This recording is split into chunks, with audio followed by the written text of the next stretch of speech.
Okay, once again, I want to thank you for being here. As promised in the last video, what I'm going to do over the next 5 videos is I'm going to give an outline of what it would look like and the things that we would track and the things that we would measure when we start working together. Because I think it's important in the very beginning to have a clear understanding of expectations that you would have of me and what I would have of you in return. Therefore, we have a really great working relationship from the beginning. So to keep it real simple, what I'm a big advocate of is reducing the change.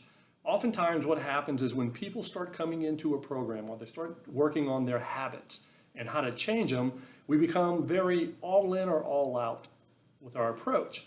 So you go really hard and everything's going really well. And as soon as you hit one hiccup or one hurdle, or maybe like in the past, if you traveled for work, you have to travel and it throws off your workout program or it throws off your nutritional program, all of a sudden we start kind of giving in and it's like, well, it's only one day and it's only this one thing.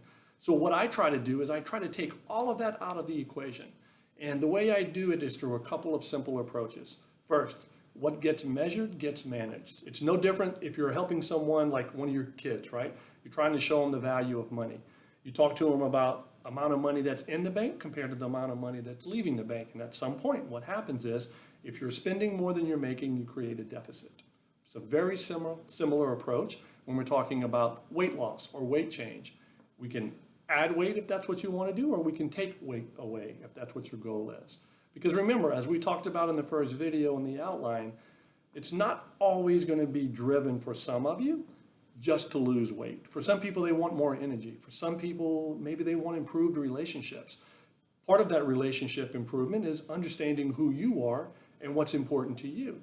And I think oftentimes when people start going through the process and they start doing some of the exercises away from the gym or away from fitness exercise, and we start working on mind shift changes, you hear often people talk about you need to change your mindset. You need to change your mindset. I think really what it is we need to change the way, or maybe consider a different way or approach as it comes to habit change, because we've been programmed and wired for 20, 30, 40 years in some case that things have to go a certain way.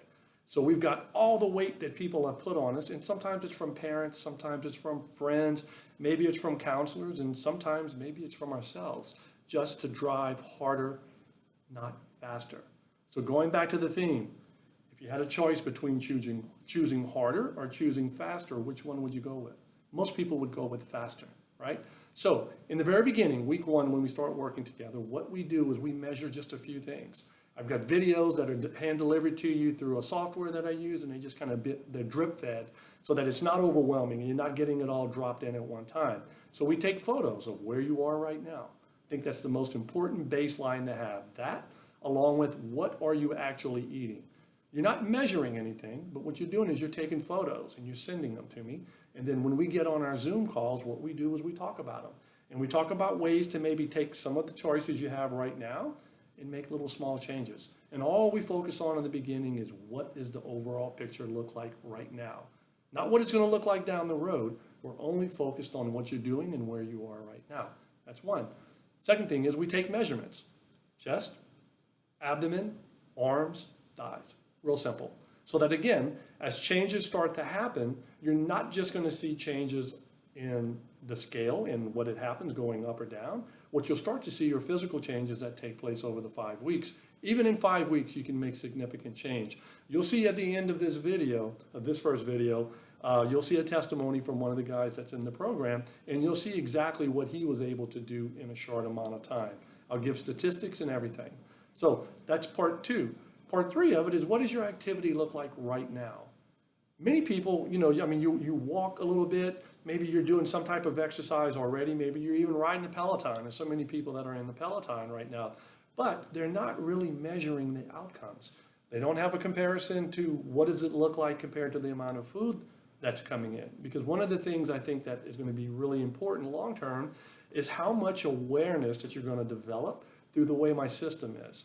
It's like, you may be aware about some of the things you're doing right now, but it's how they all fit together. That's the important part. And that's where the measuring and managing comes into play. So that's a big part right there. And then what we start off with week 1 is a health life scorecard.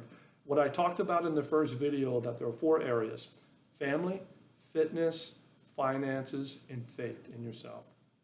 And what I do is I have each section has 10 little subheadings under it.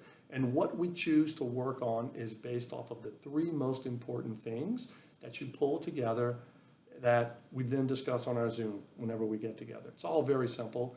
It's all very straightforward.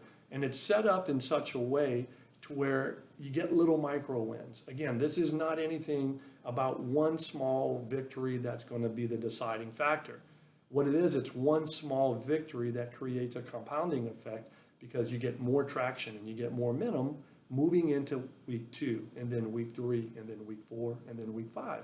So what I'm going to ask now is that you hang around for another 2 or 3 minutes, watch the video that's following this, and like always, at the end of each of these, there's going to be a page for you to actually sign up on my calendar and for us to turn around and to get on a consult call for 10 minutes if that's something you want to do.